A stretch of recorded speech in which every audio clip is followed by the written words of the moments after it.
ዛሬ የነበረውን ውሏችንን በሁለት ሶስት መንገድ ማየት ጠቃሚ ይሆናል።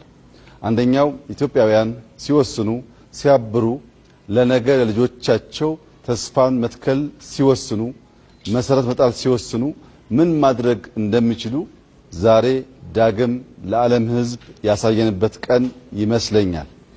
ይህኛ ያሳካነው ድል በብዙ ሀገራት ሊታሰብ ይችላል፣ በቀላሉ ግን ሊከወን አይችልም። 26 ሚሊዮን ሰው ምንም ገንዘብ ሳይከፈለው አብዛኛው በዝናብ ውስጥ ሙሉ ቀን እየተከለ መዋል በዋዛ ፈዛዛ ሊተገበር የሚችል ተግባር አይደለም። ይህንን ታላቅ ተግባር የፈጸመውን መላውን የኢትዮጵያ ሕዝብ በታላቅ አክብሮት ማመስገን እወዳለሁ። በዚሁ መልክ ተደምረን ተስፋን በመትከል ፋውንዴሽን በመጣል የነገይቱ ኢትዮጵያ የምትበለጽግ የምትለማ የማትለምን ለተቸገሩ የምትደርስ የምትናገር ብቻ ሳትሆን የምትፈጽም መሆኗን ለአፍሪካ ለዓለም ማሳየት እንድንችል በሌሎች ስራዎቻችንም መደመር፣ አብሮ መቆም፣ መተባበር፣ በቀና ሐሳቤ ተስፋን ለልጆቻችን መዝራት፣ መልካም ስራን መስራት የሰርክ ተግባራችን እንዲሆን አደራ እያልኩ ዛሬ መላው ኢትዮጵያ ሕዝብ ወጥቶ መትከሉ ብቻ ሳይሆን ተቋሞቻችን ያሳዩትን ብቃት ከወራት በፊት 54 ሚሊዮን ዜጎች ከ50 ሺህ በላይ ጣቢያዎች ላይ ምርጫ ፈጽመዋል።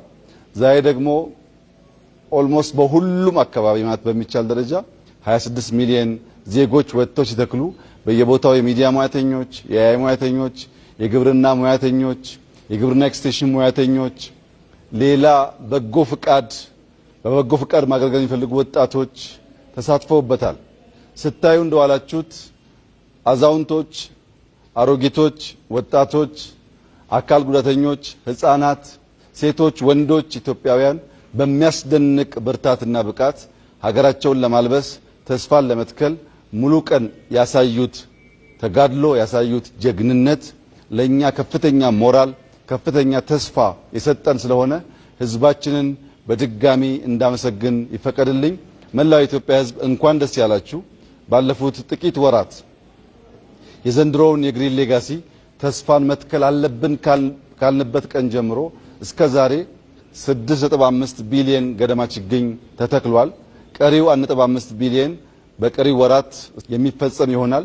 በአንድ ቀን 800 ሚሊዮን ችግኝ በመትከል ኢትዮጵያ ሪከርድ የሰበረችና ማድረግ መቻሏን ደጋግማ ያሳየችበት ዕለት ስለሆነ በዚህ ስራ ውስጥ የተሳተፋችሁ ችግኝ ያዘጋጃችሁ፣ ጉድጓድ የቆፈራችሁ፣ ጂኦሎኬሽን ቴክኒካል ሰፖርት ያደረጋችሁ፣ ሪፖርት ያደረጋችሁ፣ የተከላችሁ ሁሉም ዜጎች ለነበራችሁ አስተዋጽኦ ከልብ የመነጨ ምስጋና እያቀረብኩ እንኳን ደስ ያላችሁ እንኳን ደስ ያለን ማለት ፈልጋለሁ።